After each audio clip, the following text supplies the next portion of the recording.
이동형 뉴스 정면 승부. 이동형의 뉴스 정면 승부.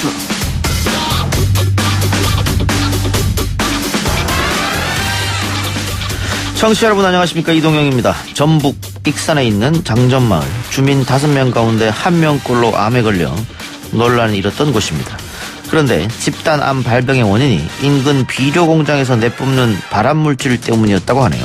환경부 발표 듣고 오겠습니다.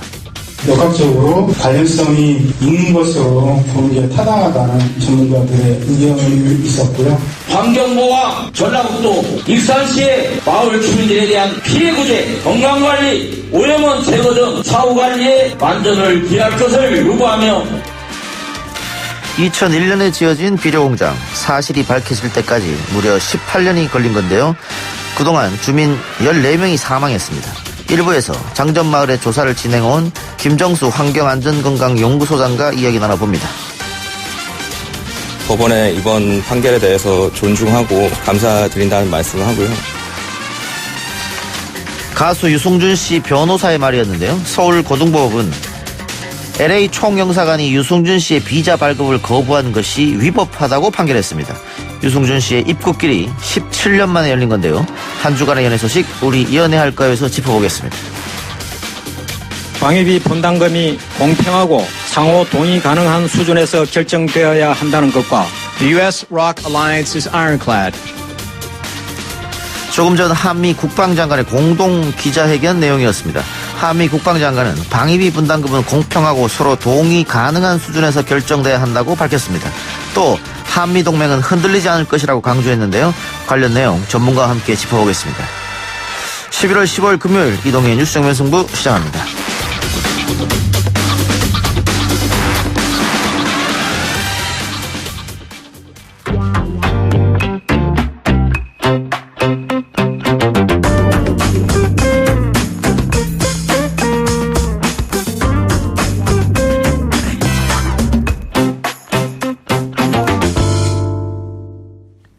백여 명이 살고 있는 장전마을이라는 곳이 있습니다. 전북 익산에 위치한 곳이고요. 그런데 이 마을 주민 5명 가운데 1명이 암에 걸렸고 이 가운데 14명이 사망했다고 합니다. 충격적이죠.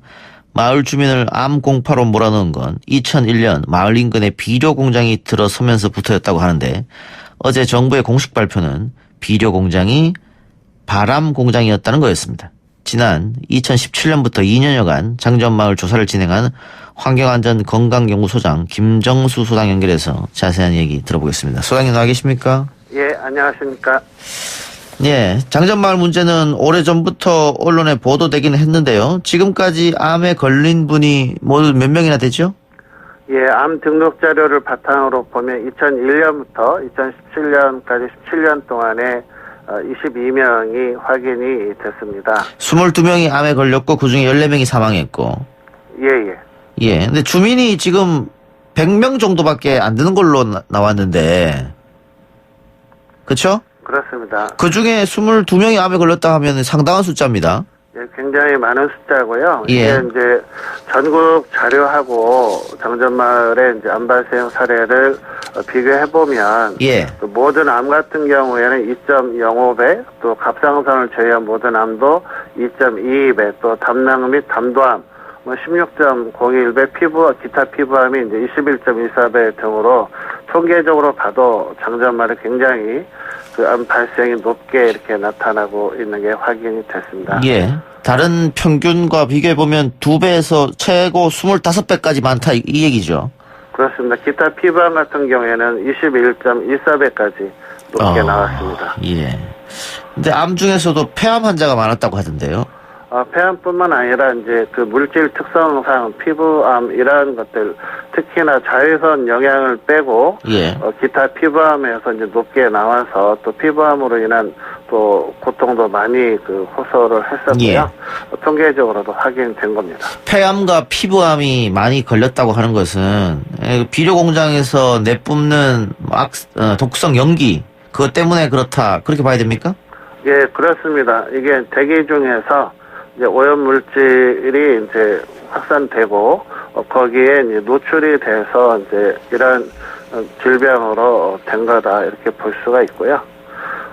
그런 측면에서 보면 이제 그런 대기에 대한 영향 이런 부분들이 주요한 이제 노출 경로라고 볼 수가 있겠습니다. 예. 주민들이 계속해서 지속적으로 매연과 악취 때문에 살 수가 없었다 이렇게 호소했다고 하는데 지금 암 발병의 원인 그 물질이 연초박이라고 하는 게 있다고 하는데 연초박이 뭡니까? 예, 연초박은 이제 담배를 생산하고 남은 찌꺼기를 이제 연초박이라고 하거든요. 예. 그런 이제 담배 만들고 남은 찌꺼기를 이제 여기에서는 사용을 한 건데요. 예. 연초박 안에는 이제 여러 가지 발암성 물질들이 있어요. 예. 뭐 예를 들자면 TSNA라고 하는 물질인데 이제 담배 특이 나이트로아민이라고 하는 예. 그런 물질들이 있는데 그 중에서도 이제 일군 발암 물질인 NNN이라든가 NNK 이러한 물질들이 이제 있어가지고 이러한 물질들이 이제 암 발병과 연관이 되는 그런 물질이라고 볼 수가 있습니다. 예. 그러니까 연초박이라는 그 물질에 1군 또 1급 발암물질이 섞여져 있는데 그것을 비료 공장에서 고온으로 태웠고 그 연기가 꿀뚝을 타고 마을로 번져서 마을 주민들이 호흡기로 들어마시다 보니까 폐암과 또 피부암 이렇게 걸릴 수밖에 없었다. 그렇죠. 이게 보면 이제 그 고온 건조 공장에 300도씨로 이제 그 유기질 비료를 만드는 공장이 있는데요. 이제 거기에 연초박을 같이 넣어서 했고 그것들이 굴뚝뿐만 아니라 그 공정에서도 주변으로 이제 확산되게 이제 되어 있었고 이러한 것들이 공기를 타고 장전 마을 주민들로 이제 영향을 미치게 된 거죠. 예, 예. 연기도 연기입니다만은 지하수도 문제가 있었다고 하는데 이것도 설명이 좀 필요할 것 같습니다. 지하수 같은 경우에는 이제 그 바로 아래 있는 그 저수지에 이제 물고기가 이제 떼죽음되는 일도 있었고, 그 다음에 지하수를 여러 이제 관정을 뚫어가지고, 조사를 해보면, 금강농산 주변 지역까지는 지하수 오염이 이루어졌고요. 그게 이제 장전마을까지 그게 확산된 부분은 아마 나중에 추가적으로 이제 대기를 통해서 온 것들이 그 지하수 오염까지 됐을 가능성이 있지만 지하수 쪽에서는 그렇게 높지는 않았습니다. 지하수 오염 그렇게 크진 않다. 예. 이제 장전마을까지 온 건 아니고 금강농산 주변 지역에 대한 오염은 이제 심각하게 된 걸 확인했습니다. 예. 근데 어쨌든 그 지하수로 인해서 물고기들이 폐사할 정도면 그 물도 상당히 문제가 있는 것인데 지금 2001년에 공장이 들어섰고 2017년에 이 공장이 문을 닫았습니다. 그 사이에 주민들이 쉴 새 없이 민원을 넣고 넘어 살기가 이런 얘기를 했는데 관계 당국이 계속 문제 없다라고 했고 심지어는 2010년에는 그 환경 우수 표창까지 받았다고요. 그 공장이. 예. 그래서 이제 그런 게 이제 굉장히 좀 주민들 입장에서는 굉장히 좀 화가 나는 좀 그런 부분이 있었던 거죠. 예. 일단 늦게라도 이 공장 때문에 암이 발생했다 이렇게 밝혀져서 늦었습니다만 좀 다행스럽긴 한데 그 주민들은 이 소식을 듣고 더 분통을 터뜨릴 수 있었을 것 같아요. 왜 진작 이렇게 나서지 않았을까? 그런 면이 있을 수가 있죠. 이제 사실 처음에도 굉장히 그 가동 초기에도 주민들이 이제 문제제기를 많이 했고 악취 때문에 굉장히 이제 크게 요구를 많이 했었는데 예. 이제 악취라는 게 사실 악취로만 조사하면 제대로 문제를 파악하기 힘들거든요. 악취를 일으키는 물질이 뭔지 그 물질이 어디서 나오는지 이렇게 좀 구체적으로 들어갔었어야 되는데 좀 그런 면에서는 아쉬움이 큰 거죠. 예. 자, 근데 이 연초박을 퇴비로 쓰는 공장이 이 공장 하나뿐이겠느냐 이게 또 그 국민들이 걱정하는 부분인 것 같습니다.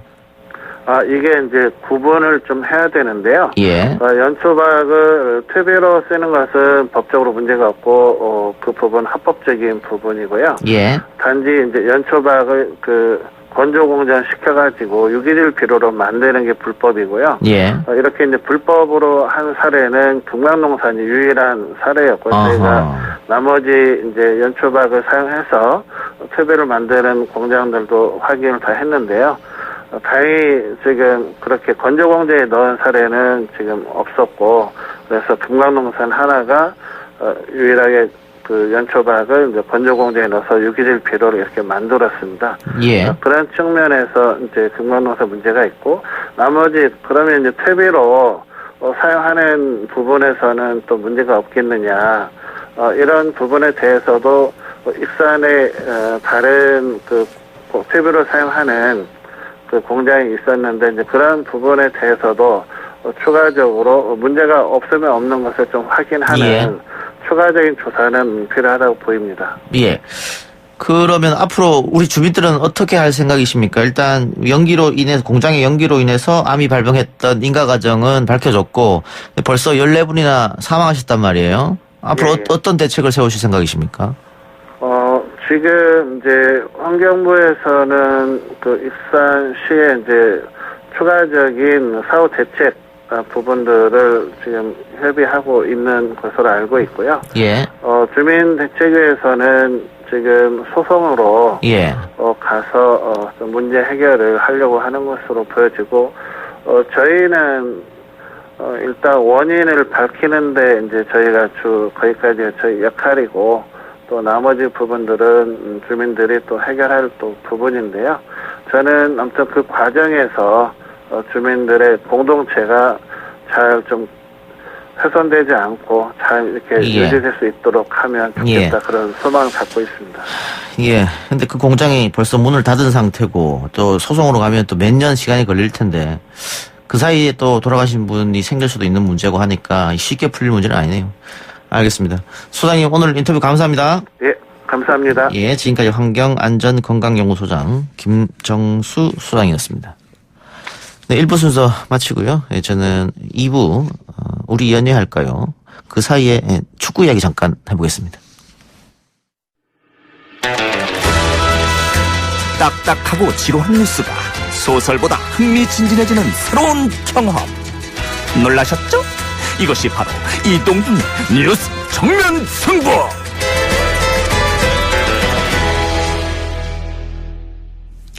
잠시 축구 이야기 해보죠. 어젯밤 열린 카타르 월드컵 지역 예선에서 우리 축구 대표팀이 레바논 대표팀과 득점 없이 비겼습니다. 박문성 축구 해설위원 연결합니다. 해설위원님. 네, 안녕하세요. 예, 자 어젯밤 네네. 한국과 레바논의 카타르 월드컵 2차 예선 경기. 원정 경기이긴 하지만은 쉽게 이기지 않겠냐 이런 예상을 많은 분들이 했을 것 같은데 무승부로 끝이 네. 났습니다. 일단 우리가 원정이어서요. 우리가 그동안 레바논 베이루트 가가지고 성적이 좀 안 좋아서 예. 아주 쉽지는 않을 거다라는 생각을 했지만 생각보다 더 못해가지고 예, 많은 분들이 좀 실망스럽다. 경기력 자체에도 문제가 있었습니까? 네네, 제가 중계하기도 했었지만 좀 수비는 그래도 김민재 선수가 중심이 돼서 예, 크게 문제 없이는 했는데 공격이 좀 많이 답답했습니다. 예. 손흥민 선수를 활용하는 것도 잘 안 되고 미드필드에서 볼 배것도 좀 잘 안 되고 예, 좀 패턴 자체도 좀 단조롭게 되다 보니까 예, 좀 힘든 경기가 좀 됐습니다. 베이루트 징크스 같은 게 있어요? 근데 이제 그동안 베이루트 가가지고 어제 무승부까지 하면 베이루트라는 도시에서 열렸을 때는 1승 3무 1패니까 예. 딱 반타작을 했는데 근데 이걸 징크스로만 그냥 이게 툭 묻어서 가기에는 예. 경기력이 너무 안 좋아서요. 네네. 제가 어제 경기를 못 봐서 그러는데 네네네. 그 레바논이 그 잠그기 작전을 했었습니까? 꼭 그러진 않았습니다. 레바논도 어제 홈 경기였기 때문에 물론 약간 수비를 두껍게 하긴 했지만 그렇다고 해서 일방적으로 수비만 한 것은 아니었고요. 예. 문제는 이제 이런 것 같습니다. 예를 들어서 어제 경기장 조건 자체가 이제 잔디도 좀 낯설고 예. 예, 그다음에 상태가 좀 안 좋고 그다음에 어제 무관중 경기로 치러졌습니다. 요즘 레바논의 정세가 안 좋아서 예. 예, 이 소요 사태가 많이 일어나가지고 이제 무관중 경기를 나왔고요. 그래서 우리가 이게 좀 익숙하지 않은 환경이긴 했는데 이제 좀 많은 분들이 답답하고 또 지적할 수 있는 건 뭐냐면 잔디가 좋은 예를 들어서 서울에서 경기할 때도 그래서 조건이 많이 달라진 베이루트나 그렇게 원정을 할 때도 조건이 달라졌는데 똑같은 축구를 한다는 거죠. 선발 라인업이 달라지지 않는다는 것, 바뀌지 않는다는 것, 전술이 상황과 조건과 상대가 다르면 예. 그에 맞춰서 대응 전술이나 다른 축구를 할 수 있는데 매번 똑같은 혹은 매번 뭐 변하지 않는 선발 라인업, 변하지 않는 축구, 변하지 않는 전술 이거에 대한 문제 지적이 좀 많은 것 같습니다. 예. 방금 말씀해 주신 대로 다양한 전술이 부족하고 고정된 선발 라인업을 고집하고 그러면은 네. 결국은 그 감독의 지휘력에 문제가 있었다 이렇게 보시는 겁니까? 예, 뭐 예를 들어서 어제 같은 경우는 물론 뭐 한두 명의 선수의 어떤 좀 어려움도 얘기할 수는 있겠지만 예. 그러니까 이런 부분이죠. 어제 예를 들어서 잔디가 굉장히 조건이 안 좋았습니다. 상대는 또 굉장히 터프하게 경기를 했고요. 예. 근데 그래서 이제 우리가 롱볼이라고 하는 긴볼 승부를 많이 걸었는데 예. 그렇게 긴볼 승부를 처음부터 많이 할 거라고 한다면 196이 되는 한 2m가 조금 안 되는 김신욱 선수 카드를 아예 선발로 투입을 해서 처음부터 그런 경기를 그러니까 롱볼 때리는 축구를 했으면 좋을 텐데 예. 손흥민을 놓고도 롱볼 경기를 했단 말이죠. 예. 그러면 처음부터 왜 김신욱 카드를 쓰지 않았을까? 아하. 그다음에 측면 쪽으로 벌려줄 수 있는 황희찬 선수도 왜 선발을 쓰지 않았을까? 예. 안 풀리니까 이제 후반전에 가서 이제 김신욱과 황희찬을 좀 넣었는데 예를 들면 그런 게 좀 상징적인 장면이었다고 봅니다. 예. 근데 경기 직후에 기자회견에서 벤투 감독 경질 질문도 나왔다고 하던데 네. 벌써 그런 얘기가 나올 정도로 어제 경기가 안 좋았나요? 뭐 물어볼 수 있었던 말이 나올 수 있을 정도지만 지금 예. 뭐 경질을 해야 되는 타이밍이다. 이러기는 좀 어려울 것 같아요. 예. 왜냐하면 지금 우리가 어쨌든 2차 예선 월드컵 지금 하고 있는데 예. 조에서는 현재 1위입니다. 물론 좀 불안한 1위죠. 예. 우리가 1위고 4위하고의 승점차가 2점이니까 예. 불안하네요. 경기가 한 경기 차가 안 납니다. 그러니까 1, 2, 3, 4위 네 팀이 승점 2점으로 다 몰려있기 때문에 예. 한 경기 잘못하면은 우리가 순위가 밀려난다는 얘기죠. 예. 2차에서는 초 1위를 차지해야지 최종 예선 가고 2위를 차지하게 되면 와일드카드로 승점을 따져야 되기 때문에 좀 불안한 상황인데 우리가 지난번 평양 경기도 0대0 이번 경기도 0대0 이렇게 하다 보니까 이거는 조금 문제이지 않을까라고 해서 말은 나왔는데요. 아직 그렇다고 해서 뭐 감독을 바꾸거나 이럴 수 있는 타이밍은 아니라 봅니다. 뭐 다행스럽게 이제 레바논이나 북한이나 다 이제 홈으로 불러들여서 경기를 하니까요. 뭐 그런 점은 좀 네. 다행스러운 것 같고 다만 그렇습니다. 아니 최종 예선도 아니고 2차 예선을 이렇게 마음 졸이면서 봐야 되나 뭐 이런 걱정은 하시는 것 같아요. 국민들께서. 맞습니다. 지금 얘기하신 딱 그 부분인데요. 예를 들어서 예. 우리가 지금 최종 예선이라든지 아니면 월드컵 본선이면 예. 경우의 수를 따진다든지 이럴 수는 있겠지만 예. 우리가 2차 예선을 하고 있는데 그동안 우리는 월드컵 9번 연속 본선 진출을 했고요. 예. 4강의 기억도 있고 16강의 기억도 있는데 경기가 좀 어렵다 보니까 좀 그렇게 되는데 물론 뭐 벤투 감독이 이제 지붕을 잡고 뭐 1년이 넘었고 한 1년 반 또 이렇게 가고 있는데 시간을 좀 더 좀 지켜보자라고 예. 하는 여론이 조금 더 유사한 건 사실인데 많은 분들이 그러는 것 같아요. 지금 결과도 결과지만 이 축구가 이렇게 시간을 두고 지켜보면은 좋아지겠구나. 우리가 과정으로 지켜보면 더욱더 발전하겠구나라고 하는 그런 어떤 방향성, 가능성만 또 보여준다면 좋을 텐데, 그래서 지금 몇 경기가 좀 고비일 것 같습니다. 예. 좀 더 잘 치러봐야 될 것 같아요. 알겠습니다. 어쨌든 뭐 남은 일정은 유리하니까 기대해 보고요. 네네. 그 베트남 축구가 또 돌풍을 일으키고 있습니다. 예, 박항서 감독이 이끄는 아주 잘해주고 있습니다. 지금. 예. 그 UAE를 꺾었죠. 네네. 지금 조 베트남 1위가 됐던데. 예전에 뭐 베트남 축구 하면은 그냥 우리가 많이 베트남 만난다 그러면은 그냥 승점 3점 벌어다니는 팀. 예. 뭐 이렇게 많이 불렀었는데 요즘은 베트남이 그렇지가 않죠. 근데 그렇게 베트남이 변한 시점이 박항서 감독이 부임하면서부터 바뀌었기 때문에 예. 많은 분들이 이게 어떻게 된 일인가 제 이야기 많이 하시는데 이번 지금 예선에서도 조 1위입니다. 좀 진 적이 없고요. 예. UAE라든지 강팀을 잡고 있는데 박항서 감독이 팀을 많이 바꿔냈어요. 완전 다른 팀이 돼가지고 예. 네, 지금 안팎의 관심 상당합니다. 예. 이대로 가면 최종 예선도 갈 것 같고 아마 베트남 국민들은 꿈을 꿀 것 같습니다. 본선에 한번 간다는 거. 제가 그렇지 않아도 한 1년 전인가요? 그 베트남의 그 베트남 대표팀 경기 중계 때문에 현지에 간 적이 있는데요. 예. 원래 이제 우리 현대사에서 베트남과 우리는 전쟁이라고 하는 아픔으로 연결되어 있지 않습니까? 그래서 예. 여러 가지 좀 서로의 그런 게 갈등이 좀 있었는데 굉장히 한국에 대해서 긍정적으로 생각하고 굉장히 환영하고 좋아하고 길거리를 걸어가게 되면 사진 찍자 뭘 하자 이렇게 하는데 사실 뭐 저를 알아봐서가 아니라 한국인이라는 아하. 이유 때문에 그렇게 한다는 건데 왜 그러냐 물어봤더니 박항서 감독의 나라에서 왔기 때문에 그렇다는 거예요. 옛날에 베트남 우리가 네덜란드 사람들 좋아하고 그런 건 똑같습니까? 맞습니다. 그러니까 베트남은 그동안 이제 한 번도 월드컵 본선에 못 갔고 또 전쟁이라는 고통을 겪으면서 뭔가 이렇게 에너지를 분출시켰던 계기가 필요했는데 그게 지금 축구로 터져나가고 있는데요. 예. 만약에 박항서 감독이 월드컵 본선으로 베트남을 이끈다? 그러면 이거는 정말로 대단한 사건이 될 것 같습니다. 그래요. 자, 우리 대표팀이 또 중요한 경기를 하나 남겨두고 있습니다. 친선 경기이긴 합니다만 세계 최강 브라질전이 있어요. 국민들이 관심 있게 지켜볼 것 같습니다. 네, 지금 네이마르라고 하는 세계적인 공격수는 지금 부상으로 빠졌지만 나머지 선수들은 다 뜁니다. 우리가 아는 브라질의 유명한 선수들은 다 뛰는데 제가 이들이 이번에 뽑힌 선수들 이적 시장에서 이적료의 가치, 시장 평가의 가치가 얼마인가 더해봤더니 1조 원이 넘습니다. 예. 굉장히 아주 뛰어난 팀인데 뭐 평가전이니까 결과 자체에 큰 의미를 두긴 그렇지만 아까도 말씀드렸던 것처럼 지금 우리 분위기가 조금 침체해 있기 때문에 예. 멋진 경기를 일단 해야 될 것 같아서 분위기를 반전시키는 게 중요하기 때문에 예. 이번 다음 주 화요일 날 열리는데요. 브라질과 경기가 상당히 중요할 것 같습니다. 예. 알겠습니다. 저 해설위원님 오늘 인터뷰 고맙습니다. 네네 고맙습니다. 예. 지금까지 박문성 축구 해설위원이었습니다.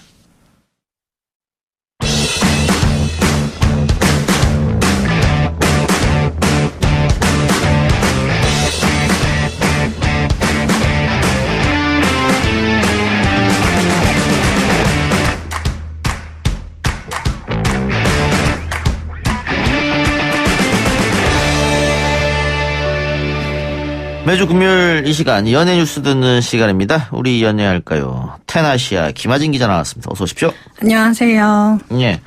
이번 주엔 어디 다녀왔습니까? 네, 이번 주는 오랜만에 새 음반 발표한 에릭남 씨 인터뷰 다녀왔고요.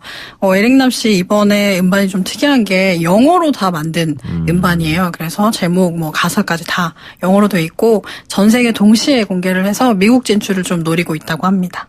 에릭남이 가수였습니까? 네, 가수죠. 저는 그냥 리포터나 이렇게 MC나 이런 건 줄 알았는데. 네, 맞아요. 그렇게 많이 알고 계시는 분들이 많아서 이번에 좀 제대로 가수로서의 모습을 보여주겠다는 각오까지 좀 담았습니다. 예. 네. 예, 훈남으로 알려줬고 영어도 굉장히 잘하고. 네. 그렇죠. 그래서 다 영어 앨범을 냈다. 네, 원래 곡을 만들 때 한국에서도 영어로 만든 다음에 그걸 한국어로 옮겨서 그렇게 곡을 만드는 방식을 했다고 해요. 그래서 좀 어려움이 있었고, 근데 이번에는 원래부터 영어로 만들었기 때문에, 그리고 발음 같은 경우에도 한국어 좀 지적을 덜 받고, 그래서 좀 홀가분하게 찍었다고 합니다. 예. K-팝 한류 한번 노래 보는 겁니까? 네, 아무래도 에릭남 씨는 미국에서 자고 날았기 때문에, 나고 자라서 굉장히 익숙한 언어예요. 그리고 또 K-팝이 해외에서도 지금 요즘 굉장히 뜨거우니까 이번 기회가 아니면 기회가 오지 않겠다 이렇게 생각을 해서 뛰어들었다고 합니다. 근데 해외 톱스타들이 한국 오면 에릭남 씨가 인터뷰 많이 하잖아요. 네. 근데 해외에서 반응이 상당히 좋더라고요.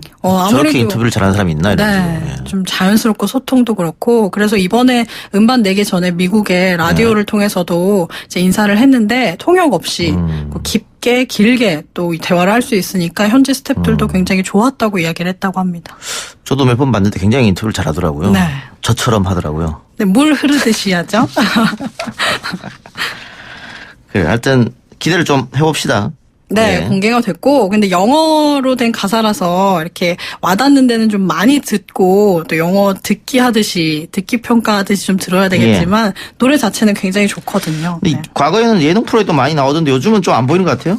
네, 말씀하신 대로 이 작가님처럼 리포터가 아니냐, 혹은 광고를 통해서 호텔 오빠라고 불리기도 하고, 그런 호텔 이미지. 광고. 네, 그런 이미지가 많아서 좀 일부러 방송 출연을 좀 줄였다고 합니다. 예. 근데 모든 음반을 영어로 만들었는데 과연 이게 국내 시장에서는 통할까? 이런 걱정도 할 것 같긴 해요. 네, 그래서 물어봤어요. 한국 시장을 좀 버리고 가는 게 아니냐고 했는데 추후에 한국어로 또 바꿔서 낼 계획도 있고 그리고 K-팝으로 시작을 했기 때문에 한국 시장을 전혀 버리는 건 아니라고 합니다. 그렇군요. 예, 기대를 좀 해보고요. 자, 이번에는 사건 사고 소식으로 가봅시다. 유승준 씨의 비자 소송 파기 한송심이 있었는데 법원이 유승준 씨 손을 들어줬네요. 네, 오늘 발표를 했는데요. 유승준 씨가 제기한 사측 발급 취소 소송 파기환송심 선고에서 오늘 1심 판결을 취소를 했습니다. 법원이. 그러면서 유승준 씨가 다시 한번 비자 발급을 받을 수 있는 길이 열리게 됐습니다. 법원이 입국 금지 조치가 부당하다고 판단한 이유는 뭡니까? 네, 당시에는 병역 의무를 수행하는 국군 장병들의 사기를 좀 떨어뜨리고 예. 또 의지를 약화시키는 등 병역 기피 풍조가 퍼질 것을 우려해서 예. 유승준 씨의 입국을 거부한다. 이게 적법하다고 봤는데 예. 이번에는 LA 총영사관이 재량권을 전혀 행사하지 않고 단지 과거에 입국 금지 결정이 있었다는 이유만으로 비자 발급을 취소하는 건 부당하다. 이렇게 판단을 했습니다. 예. 그러면은 입국할 수 있는 겁니까 이제? 네, 다시 이제 심사를 받아야 되고요. 근데 지금 외교부에서 방금 전에 상고할 의지를 밝혔기 때문에 네. 좀 더 길어질 것 같아요. 쉽지 않아 보여요. 네. 그러니까 다시 한번 상고해서 재판을 받아봐야 되고 네. 그렇게 해서 끝나는 게 아니고 또 총영사관에서 가는데 총영사관에서 다른 이유로 발급 안 해줄 가능성도 있거든요. 네. 그래서 쉽지만은 않겠다. 근데 어쨌든 법원에서 이런 판결을 일단 내렸기 때문에 한동안은 또 이 논란으로 찬반 양론으로 좀 시끄럽겠습니다. 네, 당장은 아니지만 그래도 다시 심사를 받을 길이 좀 열린 것이기 때문에 이것만으로도 좀 네티즌들의 비난은 좀 이어지고 있습니다. 예. 그러니까 제가 아까 말씀드린 대로 총영사관이 다른 이유로 또 거부할 수 있거든요. 네. 그럼 그걸로 또 재판할 수도 있는 문제고. 네, 좀 상당히. 길어질 예. 수 있죠.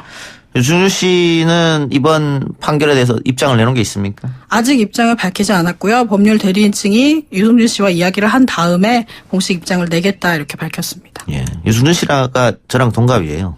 아. 유승준 씨 혹시 젊어 보입니까? 아니요. 젊어 보이십니다. 네. 예, 근데 저는 2년 2개월 갔다 왔습니다. 네. 제가 1년 넘게 듣고 있는 이야기인 것 같아요. 그래요. 근데 아직 여론은 들어오면 안 된다가 많은 것 같습니다. 많은 게 아니라 거의 대부분이 압도적입니까? 싸늘하고요. 네, 유승준 씨가 동영상 사이트 유튜브를 통해서 일상을 공개하는 것조차도 보기 싫다고 하는 네티즌들이 아직도 많이 있습니다. 최근에 유튜브 시작했죠. 네. 예, 유튜브도 보기 싫다. 네. 예. 근데 이런 이야기도 있는 것 같아요. 들어오는 건 좋은데 소득 활동은 하지 마라. 네. 그냥 관광 비자로 오면 될 네. 것인데 이번 비자 그 발급 관련해서도 그 부분에 있어서 굉장히 문제 제기하는 사람들이 많았는데요. 예. 아무래도 유승준 씨는 좀 활동에 대한 좀 의지가 있어 보여요. 네. 그렇기 때문에 이렇게 좀 길게 싸움을 계속 하고 있는 것 같습니다.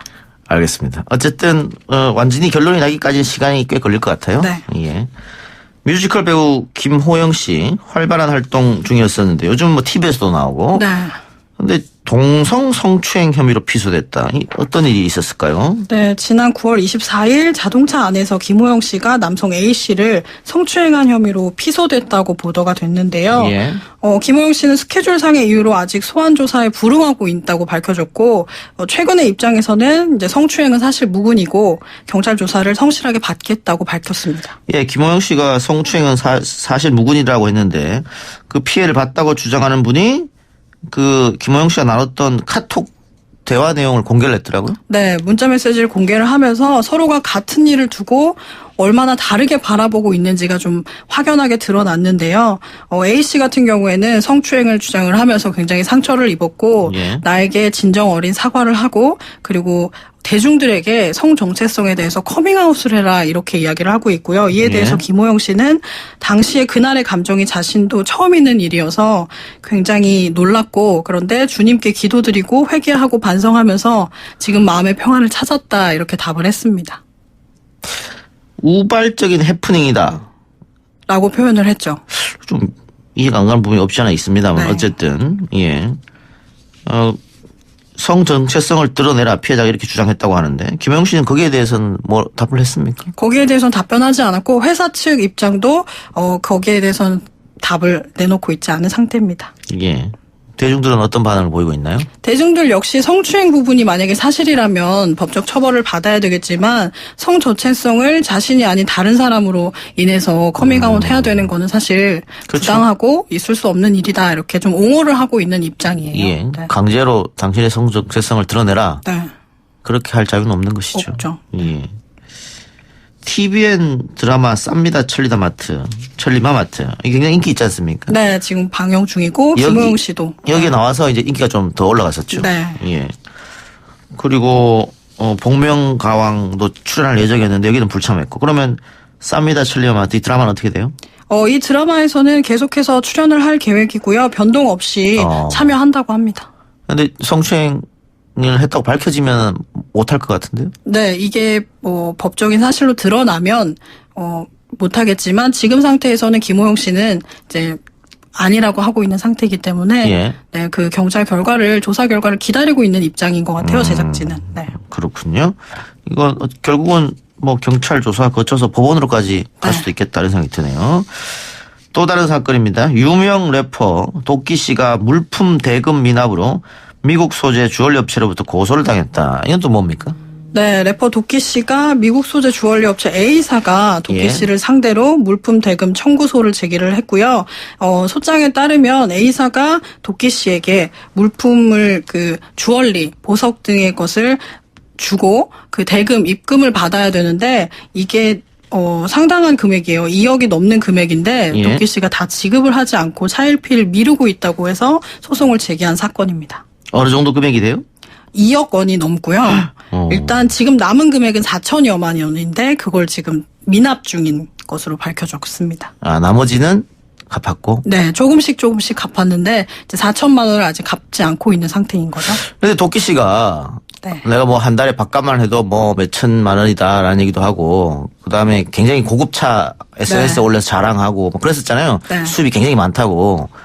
그래 그렇게 많이 버는 분이 왜 이렇게 돈을 안 갖고 있을까요? 네, 자신이 재력으로 당당하게 돈을 벌었다고 해서 여러 방송을 통해서 말씀하신 대로 자랑을 하고 과시를 해왔는데 이번에는 어쩐 일인지 통장에 잔고 6원이 있다는 사진을 보여주면서 지금 지급할 수가 없다 이렇게 좀 이야기를 하고 있어서 많은 분들이 좀 의아해하고 있습니다. 그 집도 공개하고 굉장히 비싼 집이라고 이렇게. 네, 차도 뭐 수대 달하고 뭐 시계 같은 경우에도 수억 원대 달하는 시계를 차고 다녔는데 네, 이와 관련해서는 통장에 잔고 6원밖에 없다고 지인에게 이야기를 했다고 합니다.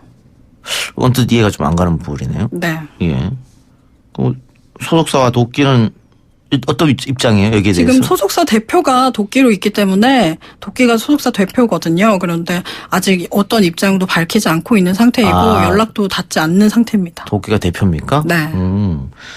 근데 도끼 씨가 지난달 국세청으로부터 사치생활자, 고소득자를 분류돼서 세무조사를 받게 됐다고요? 네. 비정기 세무조사를 받았는데요. 이와 관련해서도 굉장히 화제를 모았는데 현재 조사를 받고 결과를 기다리고 있는 상태입니다. 국세청에서 나설 정도면 상당한 소득이 있다고 판단을 하니까 나섰겠지요. 네. 그런데 통장에 6원밖에 없다. 네. 일단 사진으로 공개한 것으로는 6원이 딱 찍혀있는 통장 사진이었습니다. 다른 통장이 있을 수도 있지 않습니까? 네, 그렇죠. 현금이 있을 수도 있고 한데 지금 현재 당장 갚을 수 없다는 걸 좀 강조하고 싶었던 것 같아요. 미국 업체가 그러면 소송으로 돈을 받겠다 이 생각이네요. 네. 알겠습니다. 기대되는 신작 드라마가 있다고요? 네, 이번에 사이코패스 다이어리라는 드라마가 오는 20일부터 시작을 하는데요. 스릴러와 코믹을 좀 합친 드라마예요. 그래서 좀 신선한 드라마고요. 주인공은 윤시윤 씨가 맡았습니다. 예.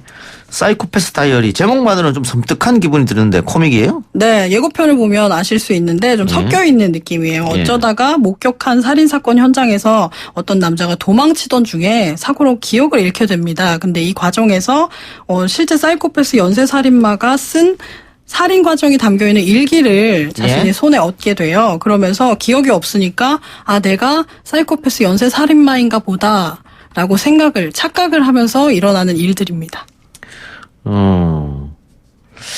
우리 사실 사회적으로는 사이코패스가 가장 아니면 어쨌든 큰 문제 중에 하나잖아요. 네. 범죄도 많이 일으키고. 근데 드라마에서 이것을 코믹으로 승화시키면 사람들이 또 좀 착각할 수도 있지 않을까 뭐. 네, 그래서 이와 관련해서 지필한 류영재 작가는 사이코패스 그리고 자신이 사이코패스라고 착각하는 독특한 인물을 설정한 점에 대해서는 희화화하거나 뭐 일종의 도구로 사용하기 위해서 쓴 게 아니라 사이코패스의 성향을 가지고 있는 사람들은 일상생활에도 많고 그런 성향을 가지고 있는 사람들이 다른 착한 사람들을 뒤통수치고 성공하는 걸 보면서 좀 일갈하고 싶었던 내용을 담고 있다고 합니다. 외국의 그 성공한 CEO들 중에 네, 사이코패스 성향 기질을 가진 사람이 많다고. 네, 그게 좋은 쪽으로 발현이 되면 이게 CEO처럼 성공할 수 있고 또 리더십도 굉장히 강하다고 하더라고요. 예, 네. 범죄학자 김복준 교수께서 네. 저보고 사이코패스 성향이 있다고 말씀하셔서. 네, 아주 좋게 발현이 되셔서. 그래요. 네. TVN에서 만드네요? 네, 아주 소재가 좀 독특하고 그런 작품으로 좀 인기를 얻는 TVN이어서 이번에도 잘 풀어내면 좀 아주 스릴러와 코미디가 같이 있다는 것만으로도 굉장히 독특하잖아요. 그래서 인기를 얻을 것 같습니다. 예. 근데 TVN이 그동안 만들어낸 것마다 오히려 지상파 방송을 뭐 시청률에서 이기는 네. 그런 화제작을 많이 만들어냈잖아요. 근데 요즘은 조금 뜸한 것 같아요. 네, 사실 좀 아주 판타지적인 소재가 많이 연달아 나오면서 젊은 층만 좀 공략을 하면서 좀 30, 40대 또 그 이후 중장년층에게는 좀 인기가 없었던 게 사실이었는데요. 이번 이 작품은 좀 어떻게 될지 좀 지켜봐야 될 것 같습니다. 알겠습니다. 하나 더 해볼까요? 그 요즘에 정말 핫한 가수죠. 송가인 씨. 네. 미스트롯. 네. 근데 오늘 여러 언론에서 계약 사항이 공개됐는데 송가인 씨가 수익금의 절반을 가져가고 네. 나머지 절반은 소속사와 TV조선이 25%씩 가져간다. 네. 이런 계약 처음 본 것 같거든요. TV조선에서 왜 4분의 1의 수익을 가지고 갈까? 이런 계약은 오디션 프로그램에 출연한 출연자들이라면 다 이렇게 계약을 하는데요. 처음에 오디션 프로그램에 출연을 할 때 소속사가 없는 그 출연자들이 좀 대부분이에요. 예. 그렇기 때문에 매니지먼트를 방송사에서 정해주는 식으로 활동을 향후에 하게 돼서 처음에 출연 계약을 맺을 때 방송사도 같이 수익 배분을 하도록 맺게 돼 있어요. 그러니까 송가인 씨뿐만이 아니고 미스트롯에 나와서 활동하는 모든 분들이 이렇게 계약을 했다는 거잖아요. 네. 이게 조금은 근데 불공정한 계약이 아닌가 이런 생각 드는 게 오디션 프로인데 이런 계약서 이렇게 계약합시다 하고 했을 때 그 오디션을 보러 온 사람들이 그거 계약 불공정합니다. 저는 안 할 겁니다. 할 수 있는 사람이 있겠어요? 할 수 없죠. 없잖아요. 네. 그 울며 겨자 먹기 이렇게 할 수 있는 거 아니겠습니까? 네. 그때는 굉장히 뭔가 기회를 준다고 생각을 들지도 모르겠죠. 오히려 그때 당시에는 처음에는. 그런데 이제 나중에 지나고 보면 불공정하다고 생각이 좀 들 것 같고 프로듀스 요즘에 핫한데요. 그 친구들도 다 이렇게 계약을 맺었습니다. CJ ENM과. 네. 알겠습니다. 개그맨 손원수 씨 인터뷰하고 왔죠. 네. 전기뱀장을 하는 신곡을 냈다고요?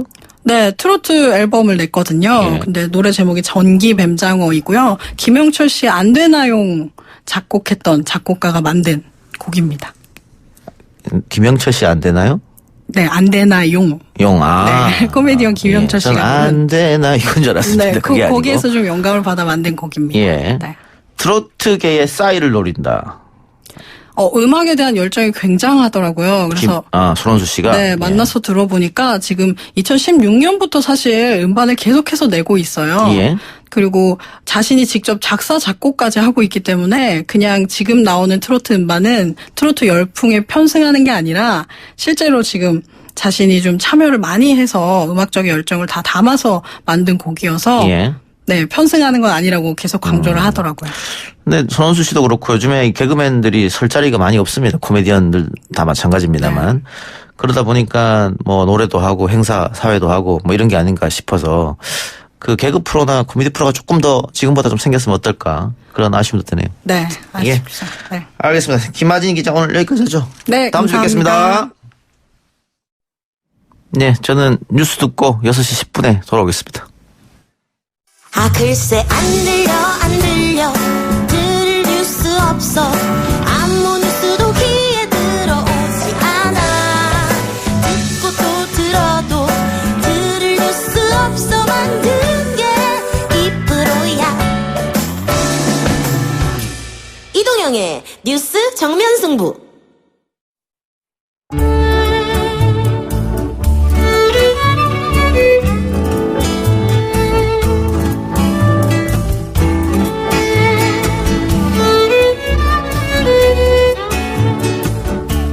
어제나도 이동규 뉴스 정면승부 3부 시작하겠습니다. 매주 이 시간 영화 이야기 하는 시간이죠. 노잼진과 스포 성수 오동진 영화평론가 김성수 문화평론가 나왔습니다. 어서 오십시오. 안녕하세요. 김성수입니다. 오동진입니다. 네. 네, 오동진 평론가는 딱 맞춰서 아슬아슬하게 네. 스튜디오로 골인했네요. 강변이 서 있대요. 네, 주차장이에요 지금. 진짜? 네. 왜 그럴까요? 어마어마하게 밀려요. 네. 금요일이라서 어떻게 가지? 금요일이고 어제 수능 끝났으니까 네, 오늘 많이들 모이겠죠. 네, 가족 모임도 많고. 예. 그래요. 어떡하냐. 그러면은 오늘 이행시는 정체합시다. 정체. 이행시로 해요? 네, 정체. 정체. 예, 네. 좋습니다. 정체. 예. 네. 정체. 네 정체는 뭐니? 이것도 정체. 예. 말이 짧다. 예. 예. 자, 오늘 5분 추첨해서 왓챠 플레이 이용권 보내드리겠습니다. 오늘 영화 예매권 없고요. 왓챠 플레이 이용권 5분 추첨합니다. 왓챠에 볼 게 많죠. 예. 네. 정체 이행시 많이 참여해 주시고 단문 50원 장문 100원의 유료 문자입니다. 샵 0945 우물정 0945번으로 정체 이행시 보내주시고 자, 영화 본격적으로 소개하기 전에 기생충이 미국에서 소위 말하는 대박을 터뜨렸다고요? 외국어 영화 중에서 지금 박스오피스 1위를 하고 있죠. 1위. 예. 제가 영화 평론가니까 미국의 영화 평론가들 유명한 사람들 꽤 있잖아요. 그중에 영향력 있는 사람들이 몇 명 있는데 뉴욕타임즈 A.O. 스콧이 굉장히 영향력이 있어요. 근데 얼마 전에 한판 기사를 썼죠. 쉽게 말해서. 한판 기사를 써서 제가 깜짝 놀랐습니다. 올해의 영화로 기생충을 뽑은 것은 뭐 기본이고 세기의 감독으로 꼽았어요. 세기의 감독. 그래서 봉준호를. 네. A.O. 스콧이 봉준호의 영화 모든 것을 분석해서 플란다스의 개부터 해서 이 한국의 봉준호 감독이 이번 세기의 감독이다 이렇게 뽑았습니다. 그래서 제가 그걸 보고 아카데미에서 외국 영화상이 아니라 바뀌었죠? 국제 영화상인가요? 네, 바뀌었죠 이름이. 외국 영화상이 아니라 본상을 타겠구나 이런 생각을 했고요. 작년에 알폰소 쿠아론 감독이 로마란 작품으로 외국 영화상과 감독상을 탔잖아요. 맞아요. 그래서 그런 맥락으로 봤을 때 봉준호 감독이 매우 유력하다 이렇게 제가 점치고 있습니다. 네. 아카데미 본상. 진짜. 한국 영화가 완전히 페이지를 바꾸는 거예요. 그렇게 되면. 아카데미는 지금까지 타본 적이 없었고. 그렇죠. 후보에도 못 올랐었거든요. 맞아요. 근데 봉준호 감독이 아카데미 그냥 지역에서 주는 상인데 이렇게 얘기했다고. 그게 이제 지금. 저 빌보드도 그럼 지역에서 하는 잡지지 뭐. 그 발언이 지금 약간 마이너스로. 왜냐하면 8,000명 정도, 약 8,000명에서 9,000명 정도 사이가 아카데미 회원이고 투표를 하는 건데, 아주 치열한 로비전이 벌어지거든요. 그래서 아주 작은 소문, 작은 편견이라도 영향을 받기 때문에 그 발언이 어떤 영향을 미칠지는 좀 두고 봐야 될 것 같습니다. 영어 좀 주는 거지, 로비로 줍니까? 아카데미가 또 일정하게 그런 정치적 성향을 좀 타죠. 네. 그런 측면도 있습니다. 근데 이제 아카데미가 많이 변하고 있고요. 그래서 저는 어느 때보다도 올해, 내년 2월에 할 아카데미에서 가능성이 굉장히 높다. 어쨌든 지금은 사실은 조커가 굉장히 강력한 후보 중에 하나잖아요. 그러면 이제 작품상과 감독상을 가지고 우열을 가를 텐데 만약에 조커가 감독상을 가져가면 기생충은 작품상을 가져갈 수도 있다. 이렇게 보는 거죠. 조커가 작품상을 가져가고 봉준호 감독이 감독상을 가져갈 수도 있잖아요. 근데 조커는 작품상으로는 좀 모자란 것 같아요. 그런 게 좀 있죠. 네, 제 생각으로는. 약간 아쉬운 게 있어. 네.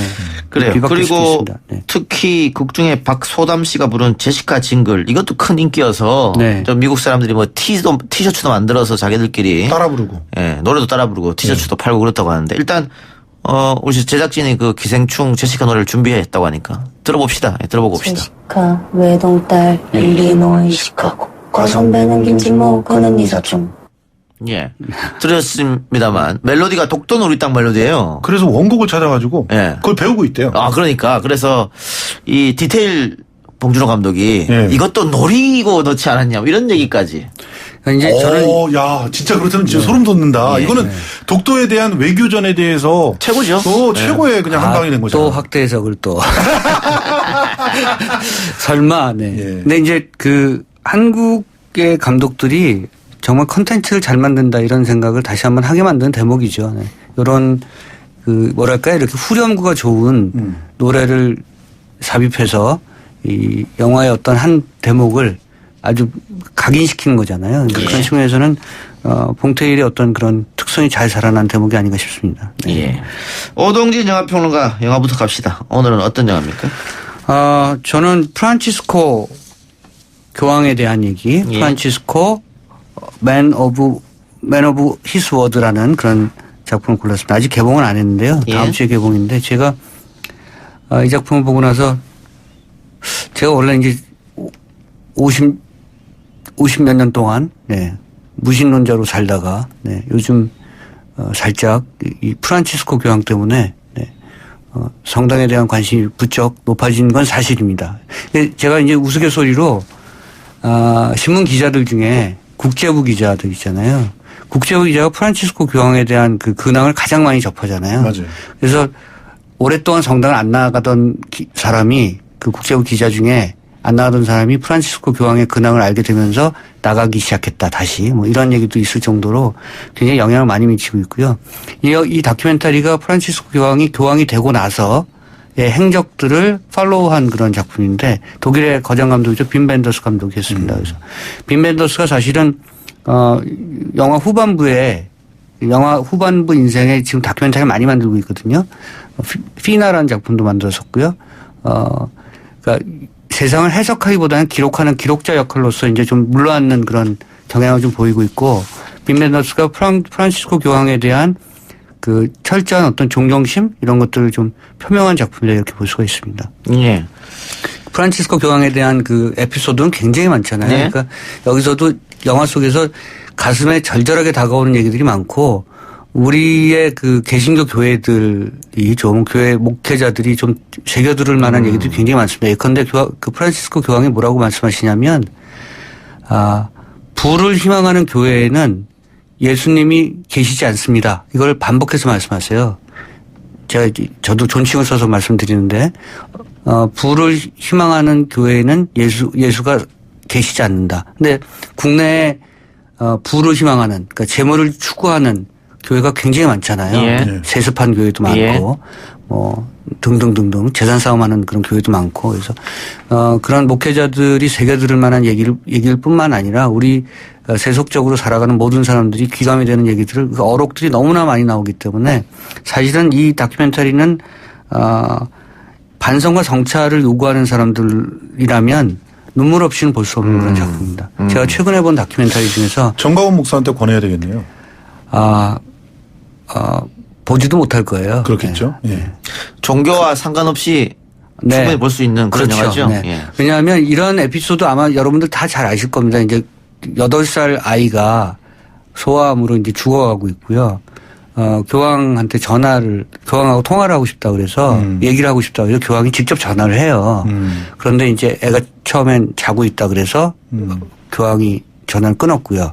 그 다음 날은 교황께서 바쁘셔서 전화를 못 했어요. 그랬더니 아이가 교황님이 화나셨나 보다. 자기가 전화를 못 받아서. 그 얘기를 듣고 다음 날 또 했어요. 근데 이제 그 다음 날은 아이가 굉장히 위중한 거죠. 네, 그래서 아이가 위중해서 얘기를 할 수 있을지 모르겠다라는 엄마의 얘기를 듣고 스피커폰으로 간신히 연결해서 대화를 하고 나서 그 다음 날 아이는 죽었습니다. 그래서 그 얘기를 하는데 사실은 영화를 보면서 제가 새삼스러웠던 것은 교황이 울지를 않아요. 사실은 이런 얘기가 굉장히 뭐랄까요. 저 같은 사람이 얘기하면 울먹울먹하면서 얘기하거든요. 예. 교황께서는 전혀 눈물을 흘리지 않으세요. 그래서 저는 그러니까 자기 감정을 과잉으로 이렇게 과장해서 보여주는 사람이라면 울먹이면서 얘기할 텐데 교황은 전혀 그러지 않는 걸 보면 자기 과장이 없는 거죠. 감정에 자기 과장이 없는 사람이어서 정말 진심을 전달하는 분이구나 이런 생각을 했었고, 영화 제목이 맨 오브 히스 워드잖아요. 네. 약속을 지키는 사람. 자신의 신념과 자신의 어떤 그 얘기에 대해서 행동으로 실천으로 항상 약속을 지키는 분이 프란치스코 교황이고, 어쩌면 우리 시대가 사상가 또는 이 시대를 이끄는 어떤 그런 정신적인 어떤 지도자가 없는 그런 시대인데, 프란치스코 교황이 그 와중에서 간신히 나타나신 분이 아닌가. 이 종교적으로 얘기하면 뭐랄까요. 저는 그렇게 얘기해 본 적이 없습니다만 하나님께서 이런 시대를 위해서 보내주신 분이 아닌가 할 정도로 다큐멘터리는 프란치스코 교황의 여러 가지 어떤 행적에 대해서 잘 보여주고 있습니다. 알겠습니다. 예. 프란치스코 교황. 이분 때문에 그 최영일 평론가가 정강훈 목사 때문에 종교를 버릴 뻔했었는데 네. 영세를 받았더라고요. 아니 그러니까 저는 가톨릭에 갔어. 저는 이 영화를 보면서 한국의 종교적 현실, 그 정치적 현실이 창피했어요. 정말. 여러분들께서 꼭 지금 시대의 여러 가지 문제를 고민하시는 분들이라면 이게 종교적인 문제를 떠나서 시대와 세상의 문제를 고민하시는 분들이라면 이 영화를 꼭 함께 하시길 정말 간절하게 권해드리고 싶습니다. 네. 알겠습니다. A Man of His Word 프란치스코 여러분들 많이 관심 가져주시고요. 자, 정체 이행시 갑시다. 675 하나님. 정말입니까 성수님? 이분도 체질적으로 수파한다면서요. 무슨 소리예요 지금? 예. 이분 못할 것 같은데. 참 이런 허위 사실을. 그럴 때일수록 이런 분한테 줘야 돼요. 그래 이름 드립시다. 네. 예? 675 하나님 당첨되셨습니다. 예. 6458님 갑시다. 정치가 사람을 체하게 만드네요. 정면승부로 뚫어주세요. 요거는 뭐. 예. 왜 김성수 씨 표정이 뭐 속이 시원하게 뚫릴 거라고 생각합니다. 예. 네. 이런 게 많아요. 정치인들 체면 좀 챙겨라. 채통을 차려라. 이런 류의. 예. 됐구나 오늘. 예. 이이륙님. 예. 정신 차리세요. 국회의원 분들 언제까지 채신머리 없이 행동하실 건가요? 이렇게. 예. 요거는 일갈하는 게 좋아서. 예. 226 그래요. 675 하나님과 2226님 당첨되셨고요. 나머지 세 분은 슈퍼 성수께서 알겠습니다. 슈퍼한 뒤에 뽑겠습니다. 세 분. 네. 어떤 영화입니까? 블랙머니입니다. 이 영화는요. 한국 영화죠? 블랙머니. 한국 영화고 극영화인데 다큐멘터리 같습니다. 그래서 정말 굉장히 많은 부분을 이 론스타의 먹튀 사건을 설명하는데 다루고 있는데 근데 그거를 아주 정말 쉽게 그것도 굉장히 그럴듯한 이야기에 얹어가지고 다뤄놓기 때문에 그 처음에는 이거 왜 이러지 이러다가 계속 빨려 들어가게 되는 그래서 후반부가 더욱더 강렬하고 오랫동안 잔상에 남는 그런 영화가 아닌가 이런 생각이 드는데요. 그 론스타 외환은행 매각 사건을 모티브로 해서 만들었다. 모티브 정도가 아니에요. 그냥 다큐멘터리예요. 그렇게 생각하시면 돼요. 다만 이런 검찰이 없었던 거고 이런 검사 이런 검사가 없었던 거고 그리고 이런 변호사나 혹은 모피아들은 많았던 거고 그 사람들의 실명이 등장하지 않을 뿐이지 누군지 다 알 수 있는 그런 상황입니다. 제가 이 영화를 만든 정지영 감독께 그래서 제가 좀 불편하다 그랬어요. 왜냐하면 영화를 봤을 때 좀 불편했다. 왜냐하면 이 영화 속 주인공 검사가 정의로운 거야. 난 요즘 검사가 정의롭다고 생각하지 않거든요. 아니 그래가지고 무슨 말입니까? 그래가지고 결론을 얘기하면 스포가 될까봐 참겠습니다. 서울지검의 막프로라고 하는 사람이 있어요. 이 조진웅 씨예요. 근데 검찰 내에서 거침없이 막 나가는 문제적 검사예요. 근데 자기가 조사를 담당한 피의자가 죽었네. 근데 자살이라는 거야. 자살이라고 하는데 그 자살의 이유가 중요하잖아요. 근데 어떤 놈들이 퍼뜨렸는지 모르지만 검사가 수사를 하다가 성추행을 했대더라. 이런 얘기가 쫙 퍼진 거야. 그러니까 갑자기 난데없이 성추행 검사가 돼서 거기에 대해서 또 무슨 조사를 받고 징계를 갖다가 또 받을 상황이에요. 그 영화 속에서는 감찰 기능이 아주 좋더라고요. 검찰 내부에. 그러니까 근데 실제로 감찰 기능이요. 그렇게 작동한대요. 제가 검찰 출신의 변호사한테 들었는데 힘 약한 검사들한테는 얄짤없이 감찰 기능이 작동한대요. 두 분은 검찰에 대한 불신이 상당하네요. 근데 아주 이동영 씨는 지금 어느 쪽으로? 저는 철저한 기계적인 중립입니다. 네, 그렇군요. 그런데 힘이 센 검사들한테는 감찰 기능이 작동하지 않더라. 예. 그거는 실제로 서지영 검사도 나와서 얘기했던 말이기 때문에 그대로 인용해도 될 거라고 생각합니다. 어쨌든 자기 누명을 벗어야 되잖아요. 그래서 사건의 내막을 파헤치는데 그런데 이 죽은 사람이 대한은행 헐값 매각 사건의 중요 증인이었던 거야. 실제로 현실에서도 그 중요 증인이 사망을 합니다. 자기 자본 비율을 조작한 사람이에요. 그 사람이. 네. 팩스를 보내죠. 요거는 스포 아니죠. 네. 요건 스포 아니에요. 그러니까 일 뻔했어요. 네. 스포 1번 했어요. 근데 외환은행 사건이라면 자기 자본 비율 BIS 조작이라고 하는 거는 다 알고 있는 상황이라고 생각하고 특히나 우리 정면승부를 애청하시는 분들은 다 아실 거라고 생각하면서 그래서 그 의문의 팩스 5장을 누가 보냈고 왜 보냈고 그 시킨 사람이 누군가를 파고 들어가다 보니 엄청난 월척이 났긴 해. 예, 이런 게 이제 이 영화의 내용이죠. 그러니까 조진웅 씨가 검사 역을 맡아서 그 사건을 파는데 의문의 죽음을 당한 사람들이 사실은 BIS 조작에 관여한 사람들이라는 거죠. 그래서 거대한 바위가 음모의 바위가 이제 드러난 거죠. 정지영 감독이 참 대단하신 분이라고 생각해요. 저는 지금 아마 이 연령대에 이 연배에 연출을 하시는 분은 한국의 영화 감독 중에 아무도 안 계시거든요. 그런데 심지어는 저번 영화보다 더 좋더라. 그러니까 이야기의 만듦새라든가 조금 더 대중적으로 만들었죠. 그러니까 왜냐하면 남영동 1985 뭐 부러진 화살 같은 경우는 굉장히 뾰족하잖아요, 영화가. 근데 그런 부분에서 정지영 감독께서 약간은 자기 반성 뭐 이런 걸 하신 것 같아요. 그러니까 대중들에게 좀 친절하게 가자. 영화는 때론 친절하게 대중들과 같이 할 필요가 있다라고 생각하신 것 같고요.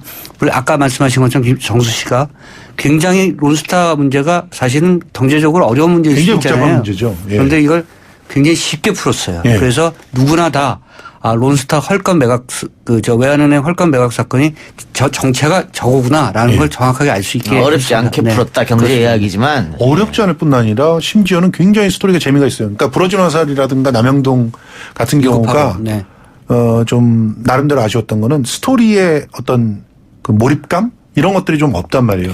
선언성이 강했죠. 남영동 같은 경우도 완전 다큐멘터리예요, 진짜. 근데 이거는 다큐멘터리 아는 사람들이 이거 거의 다큐멘터리인데 이렇게 생각을 할 수 있는데 그 경우로도 상당히 재미나게 아주 선명한 캐릭터들을 중심으로 이야기를 풀었다는 것이죠. 저는 경제부 기사로 봤을 때는 론스타 문제를 전체적으로는 잘 몰랐어요. 그렇죠. 그럴 수 있죠. 이번 영화를 봐서 전부를 다 알게 됐다 이렇게 해도 지나친 말이 아닐 정도로 쉽게 풀으셨죠.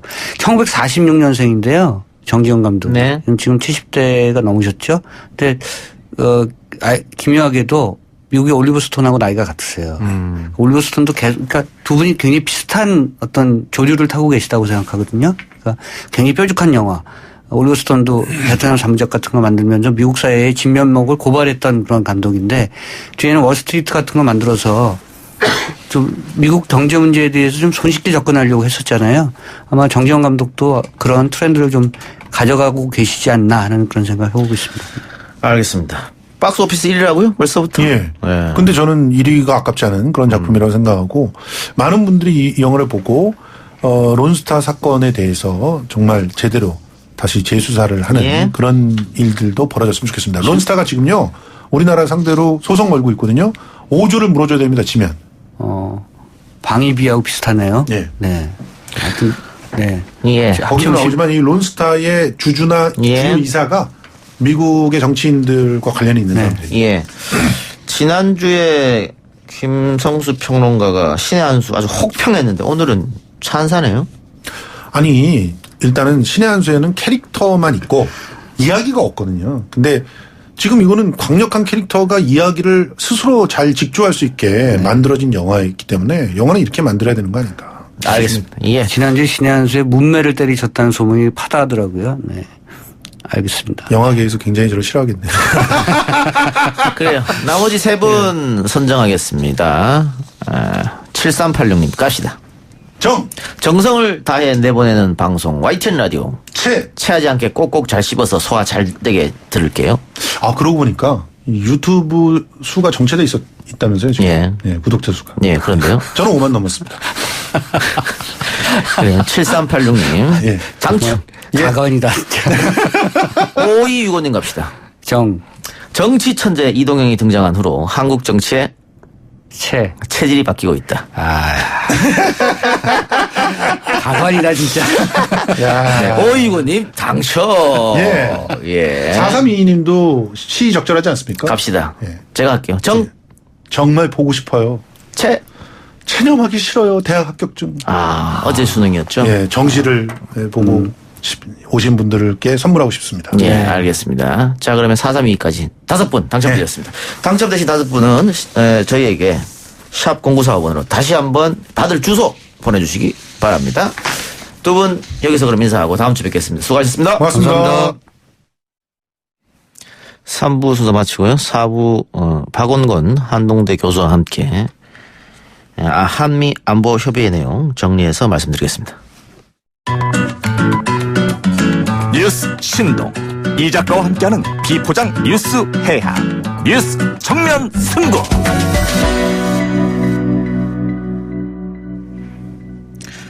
네, 오늘 4부에서는 제51차 한미 안보 협의의 내용 정리 한번 해보겠습니다. 한미 양국 국방장관이 기자회견도 열었는데요.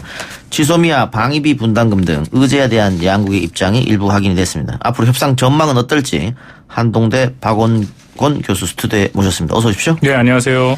자, 오늘 한미 안보 협의회가 열렸고 오우엔 에스퍼 장관이 청와대에서 문 대통령과 만났습니다. 네. 우리는 원칙적으로 가겠다. 원칙적인 입장이 어떤 것이죠? 구체적으로 좀 설명이 필요할 것 같습니다. 우리 문 대통령이 얘기한 거 보면 안보상 신뢰할 수 없다는 이유로 수출 규제에 조치한 일본에 대해서 군사 정보 공유하기 어렵다라는 지소미아. 거죠. 예.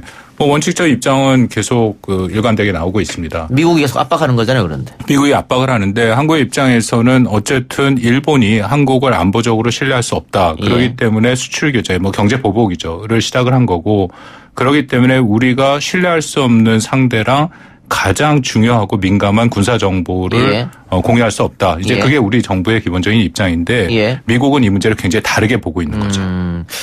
그런데 미국이 일본보다는 우리에게 더 압박하는 것 같습니다. 일본도 압박할 수 있잖아요. 일본에 대해서 압박은 제가 지금 8월 달에 우리 정부가 중단하고 지금까지의 에스퍼 장관이 딱 한 번 얘기를 했어요. 한국과 일본 둘 다 뭔가 협의를 해야 된다라고 하고요. 나머지는 지금 최근에 1, 2주 사이에 들어온 미국의 고위 당국자들이 한결같이 이것은 한국이 문제를 풀어야 된다. 그렇게 얘기를 하고 있죠. 왜 우리한테만 그럴까? 왜 그러냐면 이게 몇 가지 이유가 있는데요. 일단은 이 지소미아의 체결 과정에서 시작을 할 때 미국이 한국이랑 일본을 중재해서 했습니다. 많이 알려진 사실인데 2012년에 하려다가 실패했죠. 그때 밀실 야합이다 해갖고 깨졌고 대신에 2014년에 티사라고 해서 한미일 정보 공유 약정을 맺고 2016년 그때도 밀실 그런 합의다 했는데 어쨌든 했어요. 그 당시에 제가 상황을 좀 아는데 오바마 대통령이 직접 당시에 그 한국 정부, 일본 정부, 박근혜 정부와 아베 신조 정부였는데 둘 다 별로 하고 싶지는 않았습니다. 왜냐하면 이게 한일 간의 문제는 굉장히 민감하잖아요. 그 국민 여론과 정서가 있기 때문에. 근데 그럼에도 오바마 대통령이 직접 나서서 이것을 하자 해갖고 결국 된 거거든요. 그게 첫 번째 이유고. 그러니까 그만큼 미국의 입장에서는 이게 굉장히 중요한 자신들의 전략적 이해가 담겨 있다라고 판단을 합니다. 또 하나는 왜 중재를 안 하냐. 저도 굉장히 궁금해서 미국에 있는 사람들이랑 여러 번 얘기했는데 미국의 기본적으로 갖고 있는 인식이 한국과 일본의 지금 당연히 저는 한국 사람 입장에서 일본이 부당한 경제 보복을 하고 있다 하는데 이걸 미국 사람들은 어떻게 생각하냐면 경제 문제라고 생각을 해요. 그러니까 한국과 일본의 경제적인 갈등 문제고 65년 조약에 대한 해석상의 문제다. 그렇게 인식을 하니까 한국 정부가 이제 지소미아는 안보의 문제 아닙니까? 경제 문제를 안보의 문제로 확대했다. 그렇게 지금 미국에서 인식을 하고요. 별개의 문제다 이렇게 보는군요. 별개의 문제죠. 하나 더 있는데 이거는 우리 정부가 이건 좀 약간 실수를 했다고 생각을 해요. 뭐냐면 지소미아의 중단을 8월 달에 결정을 할 때 여론조사를 했다라고 얘기를 발표를 했어요. 그러니까 여론조사에 대다수의 국민이 그것에 반대한다. 지금도 나오면 5, 60%가 반대가 나오죠. 그랬더니 미국에서 친한파 인사들조차도 공개적으로 이런 중요한 안보의 문제를 여론을 통해서 확인을 하는 것은 국내 정치적인 목적이 있다. 그렇게 아주 명확하게 지금 얘기를 하고 있으니까 미국의 입장에서는 이건 일본에 대해서 하기보다는 한국이 철회를 해야 된다. 그런 입장을 지금 보이고 있는 것이죠. 근데 어쨌든 이 지소미아라는 게 방금 교수님도 말씀하셨습니다마는 미국의 어떤 전략적 생각으로 한 거잖아요. 체결도 미국이 압력을 넣은 거고. 깨졌는데 지금 다시 연장해라. 이것도 역시 미국의 압력이고. 그렇죠. 이런 거 봤을 때는 그 동맹이 과연 미국이 우리를 동맹국으로 생각하느냐. 이렇게 생각하시는 국민도 당연히 있을 것 같아요. 그런 거는 당연한 질문이 되고요. 특히 이게 누구냐 때문이냐면 트럼프 대통령 때문에 그런 거죠. 트럼프 대통령이 동맹을 한국만 그런 것이 아니라 모든 동맹국 우호국한테 이렇게 굉장히 거칠게 굽니다. 특히 독일이 가장 많이 당했는데요. 독일에 대해서는 러시아의 포로다. 그런 얘기도 하고 정말 거친 표현들을 많이 하고 있어요. 근데 우리가 트럼프 대통령의 뭐 이미 3년 됐으니까 충분히 경험을 했지 않습니까? 그 트럼프 대통령은 일단 본인의 재선에 관심이 있습니다. 그게 가장 핵심이고 그렇기 때문에 국내 정치적 오디언스, 미국 국내 유권자들한테 어떻게 자기의 업적을 설명하고 선전할 수 있는가. 그리고 대외 정책 운영의 기조는 미국 우선주의잖아요. 아메리카 퍼스트라는 거. 그래서 동맹국가 우호국한테 비용과 책임을 증대시켜서 미국이 부담하고 있는 것을 덜겠다. 예. 그게 지금 트럼프 대통령의 명확한 입장이고요. 동맹의 문제 있습니다. 뭐 저도 당연히 동의를 하고. 근데 이것은 한국뿐만 아니라 모든 미국의 동맹국이 지금 거의 같이 이렇게 받고 있는 굉장히 심각한 고민이죠. 그래요. 그 지소미아 관련해서 유승민 의원 같은 경우에는 지소미아를 미국이 원하는 대로 해주고 네. 대신에 그 조건으로 방위비를 좀 깎는 그런 딜은 어떻게 했느냐? 이게 지소미아가 방위 분담이랑 전 연계가 있다고 봅니다. 연계가 어떤 있다. 면에서 연계가 있냐면 예. 지소미아를 우리 정부가 8월 달에 중단한다라고 발표를 했을 때 미국 국무부랑 국방부는 굉장히 거칠게 반응을 보였죠. 근데 트럼프 대통령은 지금까지 지소미아에 대해서 한마디도 얘기를 안 했습니다. 예. 트럼프 대통령은 이게 제가 뭐 잘못 정말 짚을 수도 있겠지만 기본적으로 손익 계산을 하는 사람이기 때문에 예. 지소미아에 대해서 정확한 개념을 모를 거예요. 근데 다만 주변에서 그 참모들이 얘기를 하겠죠. 이것은 뭔가 미국한테 불리한 것을 한국 정부가 결정한 것이다. 예. 그렇게 얘기를 하면은 트럼프 대통령의 사고는 아 그래? 그럼 이것을 통해서 어떻게 하면 한국한테 뭔가를 더 받아낼 수 있을까? 사업가 마인드. 예, 그렇죠. 뭐 여태까지의 모든 대외 정책을 그렇게 3년간 운영을 했기 때문에 우리가 여러 사례에서 확인이 됐습니다. 그래서 오히려 조용히 하고 있고 바로 말씀하신 것처럼 지금 방위 분담 뭐 말도 안 되는 액수를 부르고 있죠. 5배 저는 그건 말이 안 된다고 저도 생각하는 사람인데 어떻게든지 최대치를 받아내는데 지소미아를 한국이 폐기를 한다면 그거를 뭔가 협상의 지렛대로 삼을 수 있겠다. 그런 판단을 저는 충분히 하리라고 봅니다. 그래서 만약에 지소미아가 폐기가 되면 방위 분담 협상에도 부정적인 영향을 줄 수 있다. 우리의 입장에서. 그렇게 생각합니다. 예. 미국이 국내 정치에 활용하는 거 아니냐. 지소미아 건을 우리 정부가. 그게 맞다고 한다면은 네.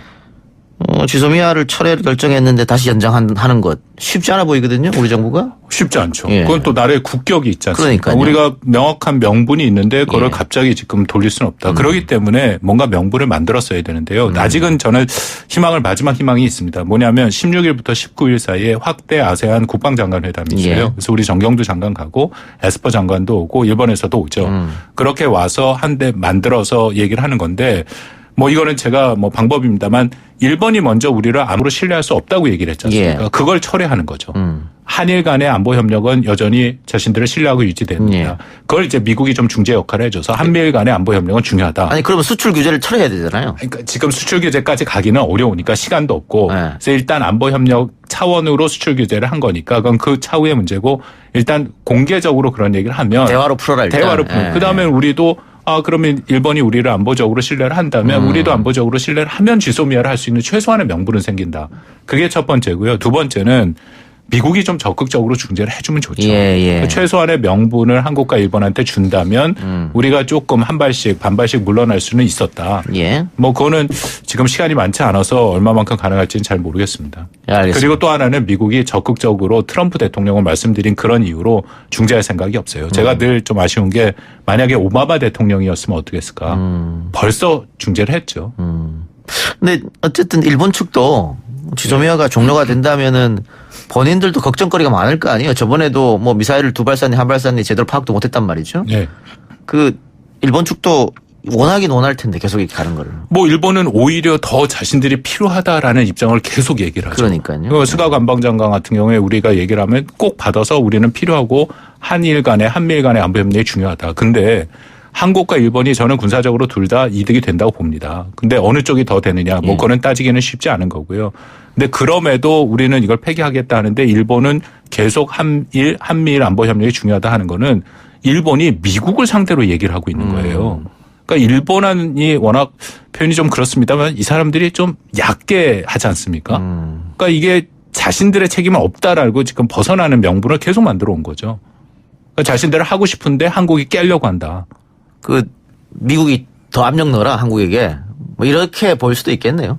뭐 그럴 수도 있죠. 예. 그럴 수도 있고 또 하나는 지소미아를 폐기하면서 이거는 뭐 음모론이라고 얘기하시는 분도 있는데 저는 일본이 이런 얘기를 워싱턴에서 계속했습니다. 뭐라고 얘기했냐면 한국은 결국 중국 쪽으로 갈 것이다. 그래서 이 지소미아를 만약에 한국에 폐기하면 봐라. 일본 사람들이 미국한테 결국 한국은 미국과 일본과의 안보 협력에 관심이 없고 결국 중국한테 가는 것이다. 그 지금 여러 가지 상황이 굉장히 우리한테 그런 소문을 내고 있다 이 말씀입니까? 뭐 그런 얘기들이 들립니다. 그래요. 알겠습니다. 그 마지막 카드는 한 장 있다니까 좀 두고 봅시다. 노력을 해야죠. 예. 네. 그리고 또 중요한 게 방위비 분담금 문제입니다. 네. 그 오늘 정경두 장관은 공평하고 상호 동의 가능한 수준에서 결정돼야 한다는데 공감했다라고 얘기했고 에스퍼 장관은 대한민국이 잘 사니까 조금 더 부담해라라고 했다는데 자 동의 가능한 수준과 조금 더 이게 과연 금액이 어느 정도 되느냐. 일단 지금 1조 좀 넘는 돈인데 미국이 요구하는 거는 6조쯤 되죠. 그렇죠. 차이가 갭이 너무 크단 말이죠. 근데 뭐 에스퍼 장관이 조금 더라는 거에 방점을 찍는다면 조금 더만 주면 되겠죠. 그러니까 조금 더가 6배, 5배는 말이 안 되는 거니까. 그건 말이 안 되고요. 근데 지금 50억 달러, 지금 우리가 내고 있는 게 1조 389억 달러거든요. 그러니까 10억 달러가 채 안 되는 거죠. 500%를 올리라는 얘기인데 이건 아까도 말씀드린 거 받을 수 없는 겁니다. 지금 굉장히 부당한 요구를 하고 있는 것은 사실이고요. 더불어서 50억 달러가 어떻게 계산이 된 건지에 대해서도 외부에는 공개적으로 알려지지 않아요. 그렇기 때문에 우리는 지금 굉장히 깜깜한 상태에서 이 방위 분담 협상을 하고 있는 것은 맞습니다. 그 미국 측이 아니 그 우리한테 그렇게 50억 달러를 주더라도 그 돈 어차피 한국 국민한테 돌아간다 이런 얘기를 했거든요. 어떻게 봐야 될까요? 그러니까 에브람스 우리 연합사 사령관도 얘기했고 에스퍼 장관도 얘기했는데 반은 맞고 반은 틀려요. 지금은 맞습니다. 지금 우리가 주고 있는 1조 389억은 정확하게 뭐 퍼센테이지는 계산해 봐야겠지만 90% 이상 우리한테 돌아오는 건 맞거든요. 우리가 현금 지원을 거의 안 해요. 거의 다 현물 지원이고 현금 지원은 미군 군무원, 한국인 군무원들 임금으로 나가요. 그래서 90% 이상 돌아오는 게 맞는데 문제는 이걸 50억 달러로 늘리면 이거는 아니죠. 그래서 그리고 굉장히 다른 얘기를 하고 있다라고 저는 판단이 그 돈이 남고 쌓이면 어떻게 미국으로 가지고 가요? 아니요. 그거는 지금 그것도 일부 문제가 되죠. 그러니까 지금 현재로서도 미군이 우리가 준 방위 분담금을 다 못 써서 2월 되는 것들이 있어요. 쌓이고 있잖아요. 쌓이고 있습니다. 그래서 이자도 더 올라갈 거고. 그러니까 뭐 이자 문제도 지금 복잡한데 그래서 지난번 9차 때부터 시작해서 그것을 공정하게 하고 10차 때는 남는 거는 한국한테 다시 회수하는 그런 조건들이 있었는데 그게 제대로 지금 이행은 안 되는 거로 제가 알고 있습니다. 야, 공평하고 합리적이다. 이게 어느 정도 금액인지 어쨌든 우리 입장은 조금 더 올려줘야겠다 그런 생각을 하고 있는 것 같습니다. 저쪽에서. 뭐 올려줄 수밖에 없죠. 워낙 왜냐하면 크게 요구하니까. 이게 또 우리가 뭐랄까요 좀 공교롭게 걸렸다고 할까요? 미국이 올해부터 시작해서 지금 한 6월 정도까지 세계 검토를 했습니다. 이른바 글로벌 리뷰라는 걸 해갖고 기존의 방위 분담이랑 굉장히 다른 틀을 만들어냈거든요. 그래서 지금 이렇게 500%가 올라갔는데 그 틀을 갖고 첫 번째 협상하는 국가가 한국입니다. 그 다음에 일본이에요. 일본이 내후년 3월 달에 끝납니다. 그들 협정이. 그러니까 내년부터 새롭게 협상을 하게 되는 거죠. 그러니까 그러니까 미국의 입장에서는 한국과의 협상이 그들의 표현 성공적으로 돼야 그 다음 거도 그렇게 받을 수 있다. 그런 생각의 생각이 있는 거죠. 아까 여론조사 얘기했습니다만 지금 국민들 생각은 동결, 뭐 삭감 그러니까 올려주면 안 된다가 대부분 생각입니다. 대부분 생각인데 과연 어느 정도에서 결말이 날지 좀 더 지켜보고요. 또 하나 한미 연합 훈련에 관해서는 양국이 의견을 일치했다. 이거 뭐 연기입니까? 잠시 중단입니까? 뭐 어떤 얘기입니까? 뭐 그것 조금 기다려 봐야 될 것 같거든요. 지금 뭐 에스퍼 장관의 얘기하면 조정을 할 수 있다라고 얘기를 했는데 또 뭐 그걸 북한에서 지금 받아서 김영철이 계속 얘기하는 거는 훈련 자체 중단보다는 연합훈련, 공군 연합훈련이 아니라 그러니까 한국군 따로, 한국 공군 따로, 미군 공군 따로. 근데 그 규모를 축소하는 형태. 뭐 이거는 조금 이따가 더 좀 확인이 필요합니다만 그런 형태로 지금 조정이 되고 있는 거로 저는 생각하고 있습니다. 그리고 스티븐 비건 미 국무부 대북 정책 특별 대표가 다음 달 중에 협상을 하자 북한 쪽 얘기했는데 김명길 외무성 순회대사가 협상을 하려면은 지금과 다르게 뭔가 갖고 와라. 아니면 못한다 또 이렇게 해버렸거든요. 이건 뭐 좀 긍정적으로 봐야 됩니까? 아니면 부정적으로 봐야 됩니까? 이거는 참 지금 어려워요. 매우 어려워요. 제가 그래서 지금 방위 분담 지소미아 한국이 여러 가지가 어려운데 북미 협상도 뭐 아시겠지만 지난번에 스웨덴에서 북한이 요구한 게 생존권과 발전권 아닙니까? 예. 두 가지를 얘기했는데 예. 그게 사실은 모든 제재를 다 해제하고 생존권 같은 경우에 연합훈련 전략자산 전개 연구 중단 그런 걸 다 포함한 거라고 제가 분명하게 확인을 했습니다. 근데 그것이 입장이거든요. 거기서 조금 더 벗어난 입장이 아니에요. 그거를 미국이 선제적으로 해야 그 다음에 북한이 어떤 비핵화 지난번에 말했던 뭐 영변이 됐던 예. 그걸 한다라는 거거든요. 예. 그럼 협상이 안 되죠. 한 발짝도 나가기 어렵겠네요. 어렵다고 지금 뭐 제가 정말 틀렸으면 좋겠는데 네. 그 부분은 현재까지 확인된 건 그렇습니다. 그래요. 근데 그러면서 또 금강산 개발에 남한이 끼어들 자리가 없다 이렇게 해버렸단 말이죠. 예. 그 미국하고는 대화의 어떤 장은 조금 열어놓고 남한하고는 닫아버리겠다 이 생각입니까? 뭐 그거는 4월 11일 날 김정은이 시정연설을 하고 나서 밝힌 기본 입장에서 하나도 벗어난 게 없죠. 예. 지금 한국과의 입장에 어떤 접촉도 안 하겠다. 그게 기본 입장이고요. 그런데 북한에서는 결국 뭐 중국 자본이든 러시아 자본이든 미국 자본이든 나중에 네. 미국과 잘 이야기가 돼서 협상이 잘 된다면 자본을 들여와야 발전시킬 거 아닙니까? 그렇습니다. 그런데 네. 지금처럼 한국이 투자한 그 회사를 네. 이게 한국 자산인데 맞습니다. 이걸 일방적으로 철회해버리면 다른 나라가 어떻게 북한을 신뢰하고 거기다가 투자를 하겠느냐. 정확하게 말씀하신 거죠. 네. 이건 국제 규범의 문제고 네. 그리고 이거는 우리 국민의 재산권의 문제도 예. 다 걸려 있지 않습니까? 말씀하신 것처럼 그래서 사실은 2017년에 본격적인 그 경제 제재가 북한에 부과되기 전에 중국이 북한한테 투자한 그러니까 민간 기업이 투자한 게 1억 불이 안 넘어요. 예. 그 1,200억이 안 된다는 얘기예요. 예. 그 굉장히 많이 할 것 같은데 중국이 예. 안 그랬다라는 거거든요. 그것은 지금 같이 북한이 여러 가지로 보장을 안 해주는 거죠. 그래서 만약에 이런 식으로 일방적으로 또 뭐 폐기 조치를 하고 그렇게 한다면은 그거는 북한의 입장에서는 굉장히 국제 공신력이 더 떨어지는 그런 행위가 될 수밖에 없죠. 북한도 그런 것을 우려할 텐데요. 근데 그만큼 지금 한국에 대해서 여러 가지로 좀 굉장히 감정적인 반응을 계속 보이고 있다라고 생각이 됩니다. 한번 생각해 보시면 우리가 가서 이걸 다 철거할 수가 없잖아요. 예. 철거하기 위해서는 중장비를 갖고 와야 되는데 그것도 유엔 제재 결의 위반입니다. 북한도 알고 있다는 거거든요. 그럼에도 무리한 요구를 하는 거는 글쎄요. 지금 전반적으로 북한이 하고 있는 요구는 우리가 생각하는 선에서는 좀 많이 벗어난 것들이 많다고 생각합니다. 그러면 그런 생각하기가 조금 싫어지긴 합니다만 최악의 상황을 가정해서 네. 다시 과거로 돌아간다. 또 ICBM에 막 쏘고 이런다. 그럴 가능성도 있습니까 혹시? 제가 정말 틀렸으면 좋겠는데 그 예. 가능성도 배제할 수가 없습니다. 하하. 왜냐하면 연말까지가 지금 새로운 길로 얘기를 했잖아요. 예. 북한은 최고 지도자가 얘기를 하면 반드시 지켜야 됩니다. 근데 미국이 지금 변할 생각이 없는 거죠. 그럼 연말 지나면 북한의 새로운 길은 사실상 ICBM과 핵실험의 재개죠. 우리 정부랑 지금 미국도 그걸 이른바 플랜 B 최대한 막으려고 노력을 하는데 예. 그렇게 될 가능성도 있다라고도 판단을 하고 있습니다. 그러면 그 한반도 다시 냉전으로 돌아가는 거 아닙니까? 냉전까지는 아니래도 2017년에 긴장 상황으로 갈 가능성은 있죠. 그러니까 좋아졌다가 다시 백하면 예. 그 2017년 긴장 상황보다 더 심해지지 않을까? 뭐 그때랑은 서로 좀 다른 게 핵단추가 있다 이러든가. 뭐 얘기가 좀 더 길어질 수밖에 없는데 북한이 제 생각에 그전이랑 좀 달라서요. 북한이 뭔가 입장을 좀 바꿀 수밖에 없는 상황이라 생각합니다. 왜냐하면 경제 제재가 계속 부각돼 있기 때문에 그리고 중국도 옛날같이 북한을 품지 못하죠. 왜냐하면 중국도 미국한테 이 이슈들이 걸려 있기 때문에 쉽게 못 움직이거든요. 알겠습니다. 예, 이야기를 오래 나눴습니다만 결론은 참 어렵다 이렇게 결론 내리겠네요. 예, 네. 교수님 오늘 말씀 고맙습니다. 네, 감사합니다. 예, 지금까지 한동대 박원근 교수였습니다. 다음 주 월요일 찾아뵙겠습니다.